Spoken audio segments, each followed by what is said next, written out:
Denis Tillinac, rebonsoir. Rebonsoir. Très heureux de vous recevoir. Ça fait un moment qu'on ne s'est pas vu, hein. Petite vingtaine d'années. Ah oui, ça fait une paye. À l'époque des néo-hussards, on se fréquentait beaucoup. Je vous demande pas si vous êtes toujours aussi réactionnaire. En réaction contre les tendances lourdes de notre époque. Et voilà. Plus que jamais.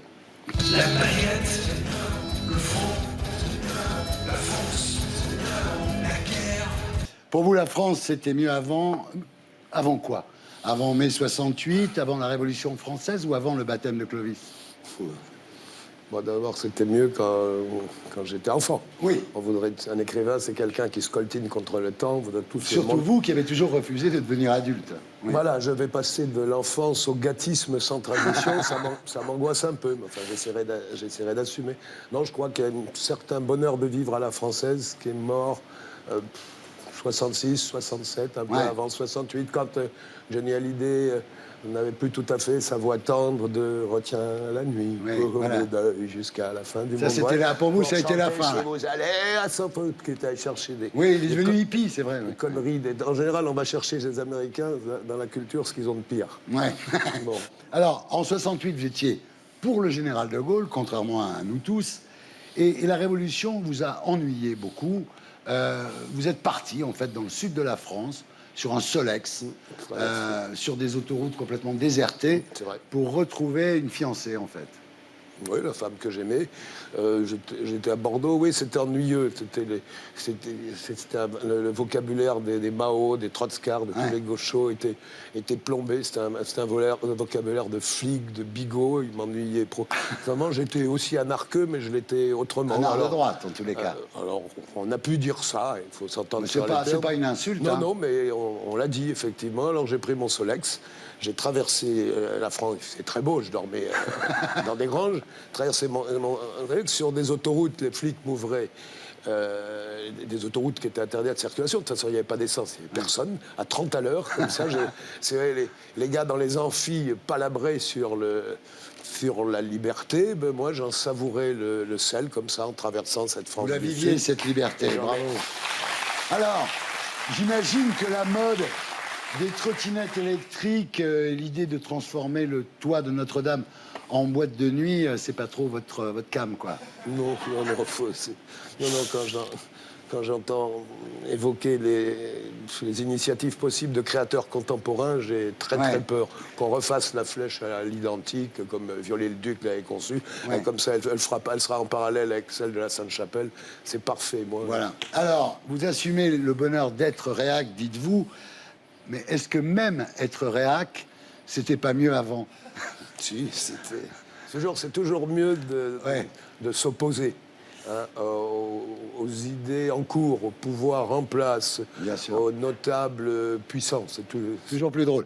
Mais à quelle époque auriez-vous aimé vivre pour ne pas être réac? Quelle est l'époque où vous auriez été heureux, finalement? Évidemment, il y a eu deux moments où la France a rayonné dans le monde. C'est le moment des cathédrales, des grandes universités, là, sur le XIIIe siècle, le siècle de Saint-Louis, et puis le grand siècle, surtout sa première moitié, le demi-siècle baroque du XVIIe. Ces valeurs réactionnaires, en fait, que vous avez été parmi les premiers à défendre, est-ce qu'aujourd'hui, elles ne sont pas dans le courant principal? Est-ce qu'elles ne sont pas à la mode? Elles sont en train de le devenir. En tout cas, ce qu'on appelle le politiquement correct, le conformisme, comme ça, progressiste. Le camp du bien. Le camp du bien a du gros plomb dans l'aile. Réactionnaire, ça ne veut pas dire hostile à l'évolution, par exemple, des relations sociales. Ça ne veut pas dire partisan de l'inégalité, de l'injustice et de l'oppression. Ça veut dire être l'incroyant du dogme du moment. Très bien, bonne phrase, bonne punchline. L'incroyant du dogme du moment. Alors, ce qui serait rebelle aujourd'hui, finalement, ça serait de défendre le droit de l'homisme et le bisounoursisme, d'une certaine façon, non? D'une certaine façon. Oui, parce qu'ils ont perdu. Alors, ne le défendons pas quand même. Oui. Alors, quand même, aujourd'hui, donc, 38% des moins de 35 ans veulent à la tête du pays un homme fort qui n'a pas à se préoccuper du Parlement et des élections.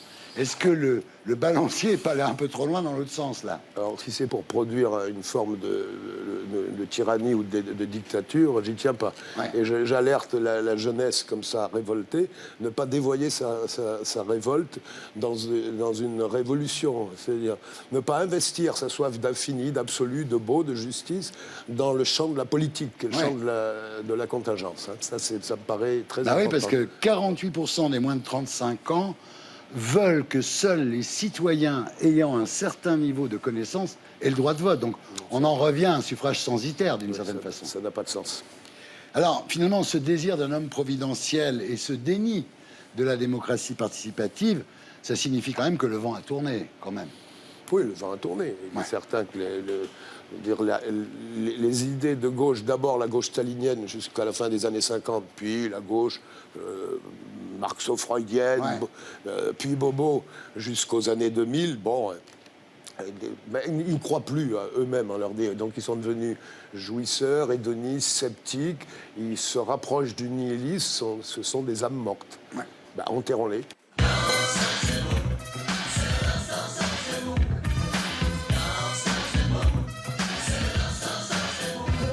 Alors, Denis Tillinac, vous publiez chez Albin Michel, Elle, éloge de l'éternel féminin, et c'est l'un des 7 essais préférés du jury Renaudot. Oui, ça m'a C'est tout le mal qu'on surpris. vous souhaite. Hein. Bon, alors le pitch. Le pitch, c'est d'abord une ode à la femme et à la féminité, mais aussi une mise en garde contre la disparition des genres.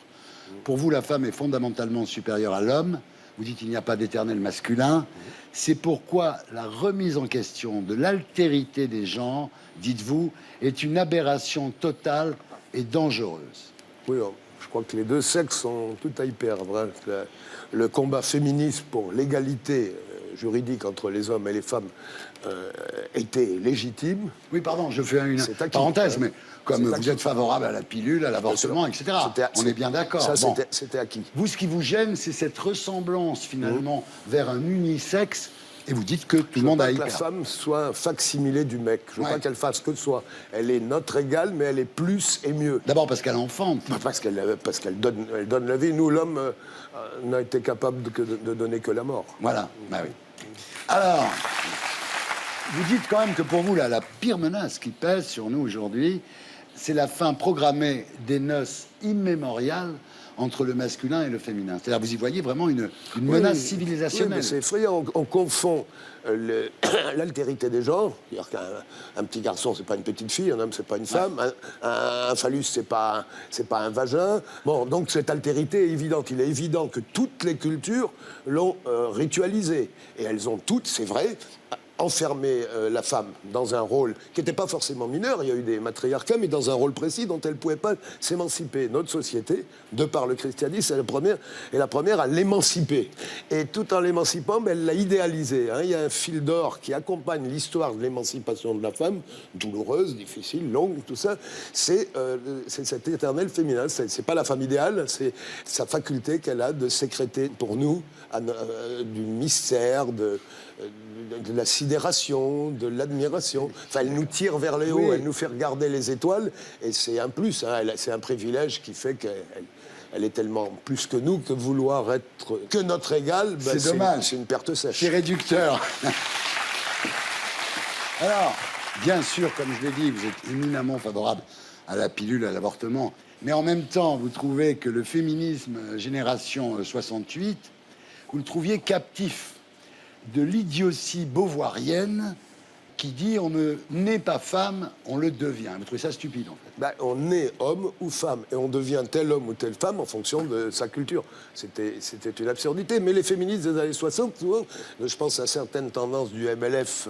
Il y avait par Antoinette exemple, Foul, qu'elle Antoinette était Foul. bien. Oui. Ah ben elle disait au contraire, Oui. la femme n'a pas la même créativité, n'a pas la même désir, n'a pas la même psyché, n'a pas la même subjectivité que l'homme. On voudrait faire valoir cette singularité-là. Ce qui est Et très ça, bien. j'ai trouvé ça intéressant. Bien entendu. Alors, la faute de cette disparition de l'altérité homme-femme incombe pour vous au néo-féminisme américain, qui provoque en fait l'émergence d'individus interchangeables. Vous dites condamnés à une errance solitaire sur un espace aléatoire. C'est bien écrit. Ça a généré une hystérie masculinophobe après l'affaire Weinstein. Là, on a l'impression que la gauche hollywoodienne s'est refait la cerise morale en découvrant soudain Que ça plaisait à les Hollywood. méfaits d'un type qu'elle supportait très bien depuis 20, 30 ou 40 ans. Bon. Et à partir de ce moment-là, on a vu quelque chose de nouveau depuis la fin du régime de Vichy. On a vu l'apologie public de la délation. Ah oui. Ouais, oui, y compris des ministres, des personnalités publiques, prônaient la délation. Ben non, la délation, moi, j'ai pas qu'envie qu'on revienne aux années 40. Hein. Oui. Alors, vous dites, ce féminisme radical, c'est-à-dire ce néo-féminisme américain, cherche à créer un homme nouveau, comme le communisme et l'hitlérisme voulaient créer un monde nouveau. C'est tout à fait juste. Ouais, c'est une forme de totalitarisme, alors soft, cool, mais quand même, l'idée, c'est sous prétexte qu'on a les mêmes diplômes, on exerce le même type de boulot, on partage des prérogatives et les soucis aussi. Bon, ben, petit à petit, il faut qu'on se ressemble et nos différences finiront par se marginaliser, se réduire comme peau de chagrin, et on aboutira à une espèce d'être nouveau, androgyne, comme cas, s'il ne sera plus lui-même s'il est mec ou gonzesse. Et ça, c'est dramatique. Alors, il y a un point aussi où vous réfutez complètement 68, c'est la libération sexuelle. Vous n'êtes pas très optimiste non plus sur les conséquences de cette libération sexuelle. Vous dites, nous sommes la première société où la sexualité a été déconnectée de la fécondité, donc du sacré, pour devenir un outil parmi d'autres de l'épanouissement personnel. Toutes les sociétés humaines ont ritualisé, ont encadré la sexualité, y compris la transe sexuelle, à l'intérieur d'un cadre sacralisé autour du mythe de la fécondité. Bon, la nôtre ouvre la boîte de Pandore. Alors, c'est bien, à condition de ne pas perdre de vue le fait que, contrairement à ce que croyaient les 68 heures, le désir n'est pas innocent. Et c'est pour ça que je consacre un chapitre à Sade. Le désir n'est pas innocent. Si la sexualité n'est plus sublimée par une aspiration à la fusion, à l'absolu, si elle n'est pas à une transcendance quelconque, on retrouve au fond de notre sexualité des pulsions de prédation, de volonté d'annihiler la personne de la femme et pousser jusqu'à la cruauté. C'est ça, ben, vous savez, dans toutes les prisons du monde où on torture des gens, ben, celui qui torture la victime, ben, il a une érection. Il faut réfléchir là-dessus, c'est important. Vous les femmes, vous les charmes, vos sourires nous attirent et nous désarment. Alors, il y a peut-être une dernière chose, là, j'y repense. J'en parlais à ma femme tout à l'heure. C'est la question Colombo.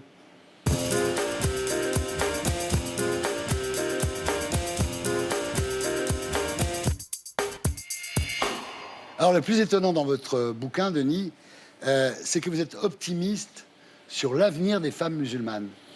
Oui, je pense que le mouvement d'émancipation de la femme, bon, qui est parti de l'Occident, qui s'est propagé maintenant dans le monde entier. De même, d'ailleurs, en gros, que l'idée démocratique en général, le droit des peuples à disposer d'eux-mêmes, l'état de droit, petit à petit, ça gagne. Il y a encore beaucoup de tyrans, mais ils sont obligés d'y mettre des formes. Ils sont répertoriés comme tyrans, voilà, les tyrans. Il y a l'opinion mondiale derrière. Bon, je crois qu'il y a un mouvement qui ne s'arrêtera pas. Je crois que les mâles musulmans luttent désespérément pour préserver leur autorité sur la femme, surtout sur le corps de la femme. C'est important. Le vrai enjeu, c'est pas le djihad islamique. Tous les imams les plus salafistes savent qu'on ne fera pas le califat des Omeyyades. Tout ça, c'est de la fantasmagorie. L'enjeu, c'est le corps de la femme. Elle en disposera et la plus soumise aux normes vestimentaires et culturelles de ce qu'on appelle l'islam. Et Adidas. Non, mais déjà, elle porte des sous-vêtements sexy. Ces sous-vêtements sexy. Et ça, je me suis renseigné auprès de vendeuses dans des magasins de lingerie fine, des beaux quartiers. Et donc, elles cachent leur jeu. Alors, ce que vous dites, en fait, c'est que finalement, le totalitarisme technico-marchand remplacera l'islam comme il a remplacé le christianisme en 40 ans, finalement. La société de consommation et de spectacle a donné l'impression de ronger en profondeur le christianisme en 40 ans. On ne voit pas pourquoi l'islam résisterait. Merci.